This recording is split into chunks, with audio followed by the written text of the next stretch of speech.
Live from the south side of Flint. What's up, y'all? This is Quentin Baird, one half of the Pick and Roll Podcast. You can always check us out at pickandrollpodcast.com. Shut up, fellas. pickandrollpodcast.com. Follow us at PAR Podcast on the Twitters. We are raining here in Flint today. It's not cold though. It's about 60 degrees and raining. Weather's not making sense as per Michigan's usual. But I did read that this winter may be relatively mild this year, as compared to some of the last couple winters we had. The last couple winters we had in Michigan were brutal, man. I mean, colder temperatures than I've ever felt. Probably can say that I've seen a lot of snow over the years, but I've never felt that kind of cold. When we're talking about temperatures that are reaching into well into the double digits and the negative, like 20 below, crazy stuff. Kids can't even go to school because they can't sit out and wait on the bus. But looks like we're starting into the rainy season of the fall, and this is a good time because it's still kind of warm. And this is when everybody says they love the fall because of the clothes. I'm not with that. I like the summer, man. Summer the best time of year. I like for it to be like 95 degrees plus. I'm talking about fall is their favorite season. I don't know. I don't know where people came up with that. Maybe because people that don't live in Michigan. because fall is really, just a warning. You know what's coming, dog. Summer is the furthest thing from winter, and so that's what I like. People say, well, they like snow on Christmas. I don't care. I can do Christmas in the desert. I don't really care for any snow.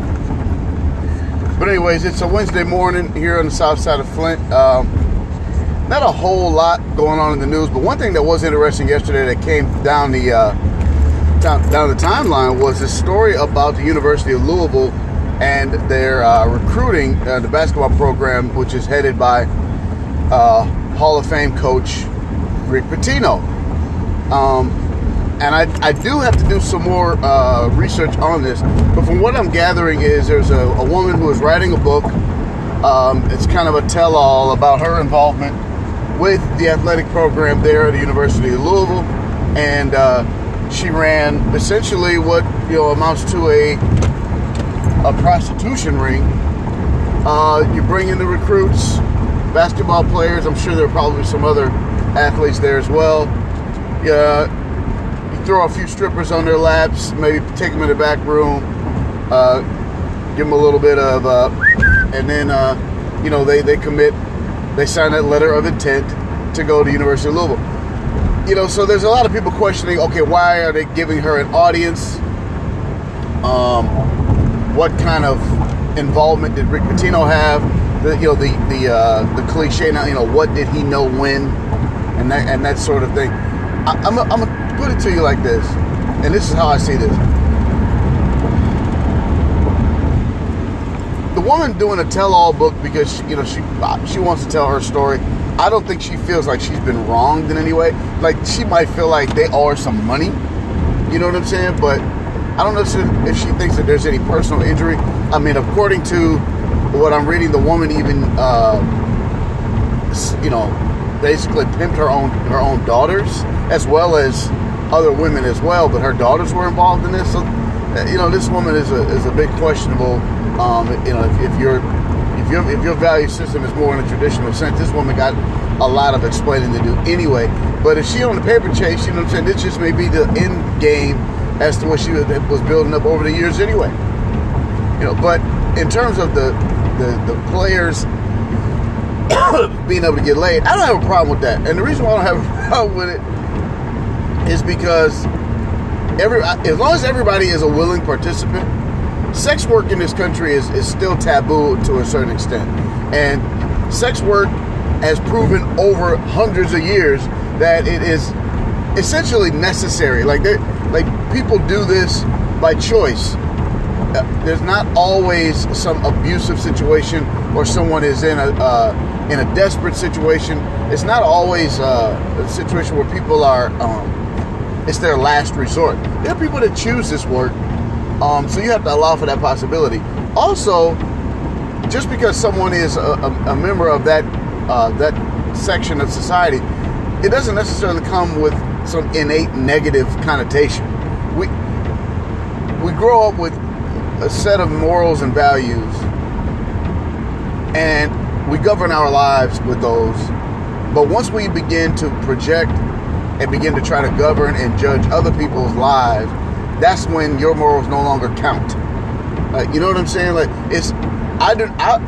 for myself, my wife, and my daughters, I would not choose that life for them.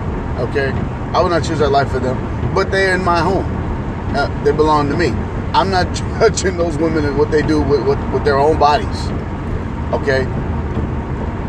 And there's another side to this. Recruiting athletes with sex, money, drugs, possessions is normal. You hear me? Normal. Most of the teams that you cheer for would not be worth cheering for if some of this kind of recruiting didn't happen a long time ago, now, and probably forevermore. There will always be an underbelly to what looks like the clean version. What you see on Saturday morning on College Game Day, a lot of mess had to take place in order for that to happen. And stuff like this is what it is. Now, in the age of information, which is what we're living, we're becoming more and more aware of this sort of thing. Not that we didn't know ahead of time. You know some of the dirty little secrets about your local athletes. You know some of the dirty little secrets about their grades or about how they handle themselves in the larger community. But you don't say anything because you'd rather watch them dunk a basketball on a Thursday night, watch them catch a touchdown on a Friday night, than talk about, hey, well, he really wasn't eligible. They made him eligible. Nobody wants to talk about that kind of thing because we want to be entertained first and foremost. This is another facet of that. Nobody cares about these 18, 19-year-old kids showing up to the University of Louisville campus or wherever they were and getting a little,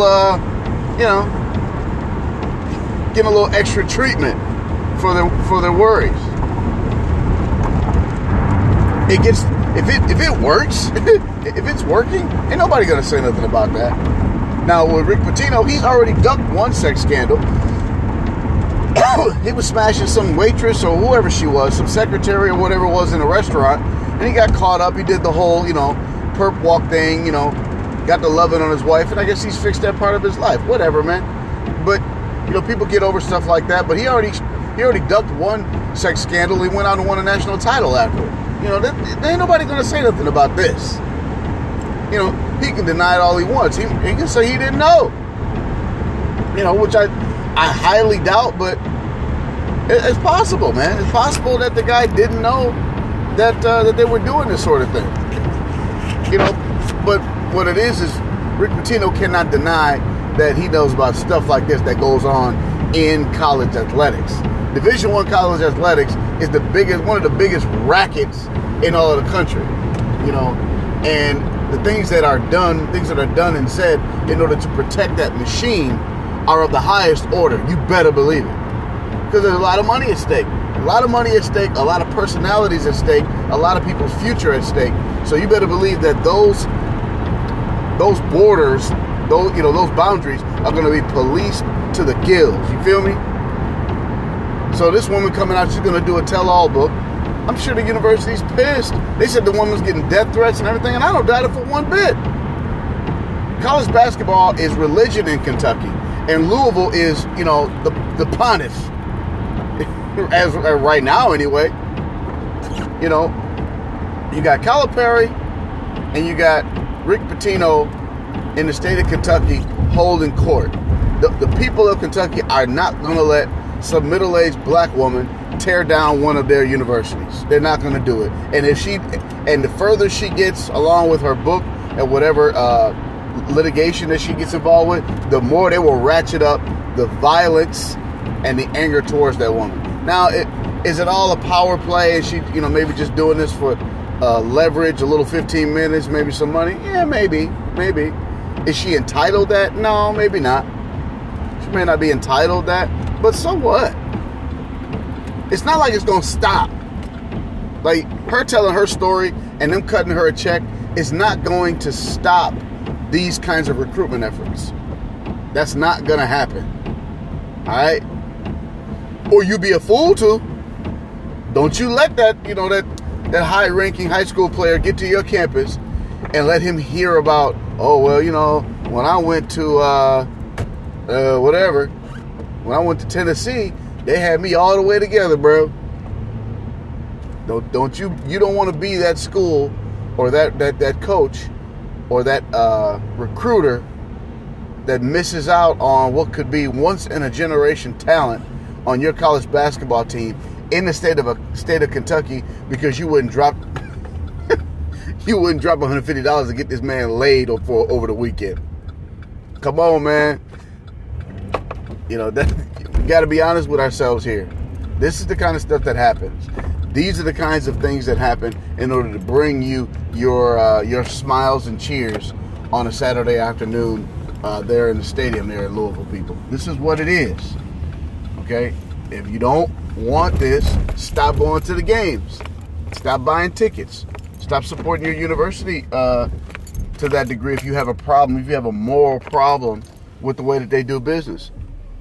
But you're not going to do that because it's religion. It's more religion than it is athletics. So you're never going to stop supporting these people. Rick Pitino ain't getting fired, nor is he stepping down. But what if he's facilitating the whole thing? Maybe that's what you would have to find out. We'd have to find out that Rick Pitino was actually ordering prostitutes to these guys' rooms in order to get him to lose his job. That's how graphic it would have to get. Well, that's all for the morning. I'm going to try to get back with you guys a little bit later. The Pick and Roll Podcast is on its way back. The Pick and Roll Podcast is on its way back. The Pick and Roll Podcast is on its way back. We are not dead. Okay? We are busy men.